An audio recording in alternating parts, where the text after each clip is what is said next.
was just eating my dinner in peace when, boom, this trailer just dropped and I had to stuff my face and I've ran to the computer to make this breakdown, so let's get to it. If you remember, in the ancient times, I made a video about the countdown teaser. Well, that was only a few hours ago, and as I said, I'd be back, so here I am. As predicted, the teaser and poster for the upcoming Godzilla film have released, and it looks incredible. Although Toho threw one huge curveball, and that it's not called Godzilla 0, it's actually called Godzilla -1. Once again, Toho, you really know how to subvert expectations. So let's not waste any more time, let's get to it.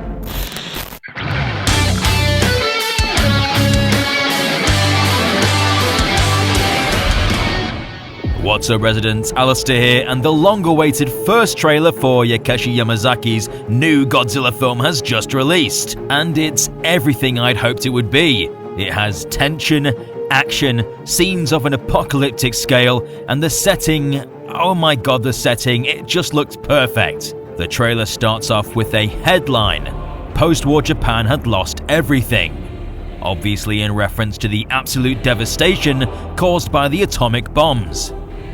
We hear Godzilla's iconic footsteps in the background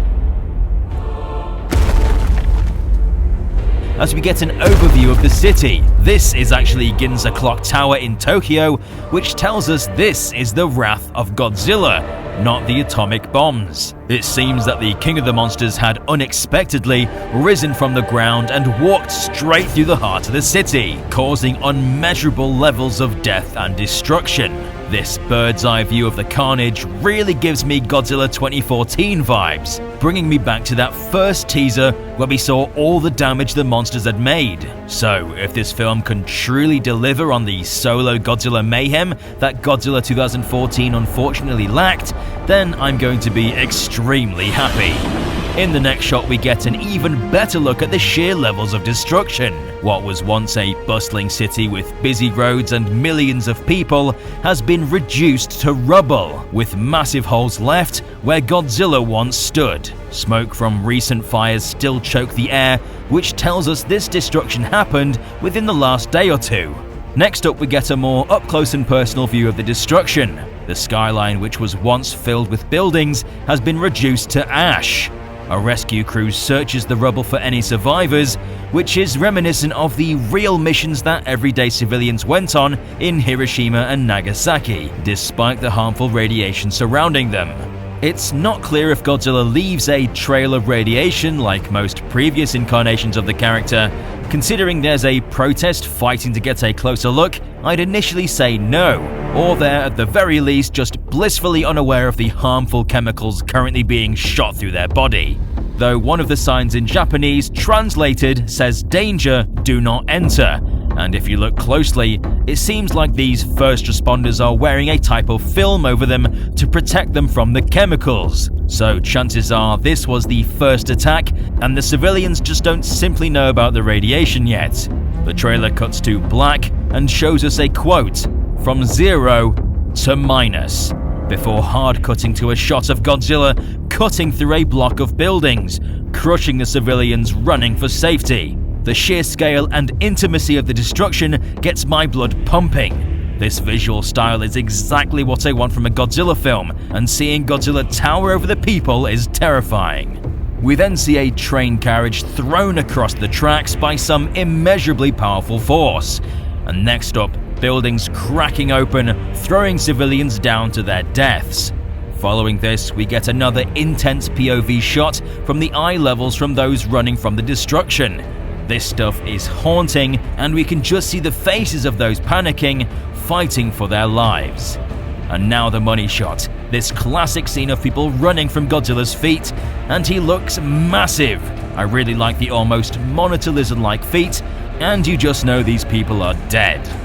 Godzilla stomps his foot, and it cracks open the ground, buckling under the sheer immense weight of his body. There's panic all around, people running in all directions, not knowing what to do, and in the middle of it all, the tragic sight of a lost girl searching for her parents. Then the title card, Godzilla -1. Japan was at their lowest point following World War II, and now Godzilla shows up and has set them into the negatives. And we get a last look at -1 Godzilla with his rough mutated skin almost looking scorched from the blast of the atomic bomb. He roars before reaching down with his mouth, seemingly about to pick up a train carriage and throw it, like what we saw in the 1954 original.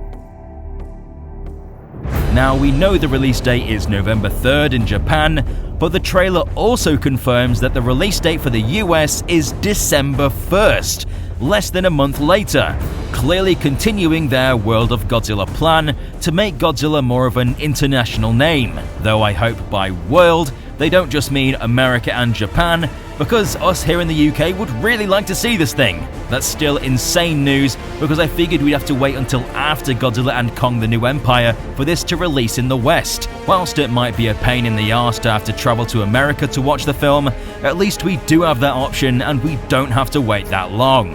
2 Godzilla films releasing in the space of 4 months from one another. This is a groundbreaking moment for the fans of the series. What a way to celebrate the King of the Monsters' upcoming 70th anniversary. Koji Ueda, president of Toho International, states, set in a post-war Japan, Godzilla -1 will once again show us a Godzilla that is a terrifying and overwhelming force, which you already get a sense of from the teaser trailer and poster. The concept is that Japan, which had already been devastated by the war, faces a new threat with Godzilla, bringing the country into the minus. And the trailer definitely gets that point across. It only shows one portion of the film, which is the attack and its aftermath. I'm extremely curious to see what the lead cast are going to be like, whether they share any similarities with the 1954 film, and how they'll try to deal with Godzilla. Could we even see the Oxygen Destroyer again? It's certainly a possibility. This trailer was insane, and I'm almost more hyped for this than The New Empire. But what did you think of it? Let us know in the comment section down below. Don't forget to subscribe and stomp the notification button to become a resident of Dangerville today, to keep up to date with everything Godzilla related. I've been Alistair, and we'll see you residents in the next one.